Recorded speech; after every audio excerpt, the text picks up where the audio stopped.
Hi everyone, welcome back to Easy Tech Steps. In today's video, I'm going to show you how to change your computer name on Windows 11.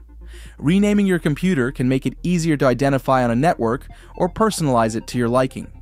First, click on the Start menu at the bottom of your screen and open the Settings app. Once you're in Settings, go to the System section on the left-hand side and select About at the very bottom of the menu. In the About page, look for the section labeled Device Specifications. Here, you'll see the current name of your computer, and right below it, there's a button that says, Rename this PC. Click on it.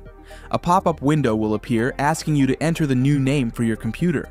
Type the name you want, keeping in mind that spaces aren't allowed, but you can use hyphens or underscores instead. After typing the new name, click Next.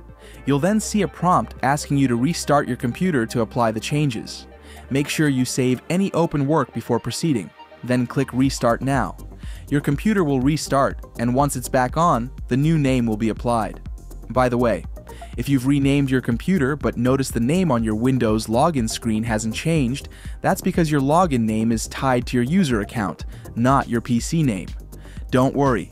Check out our video on how to change the display name on the Windows login screen, where we guide you through updating your user account name, whether you're using a Microsoft account or a local account.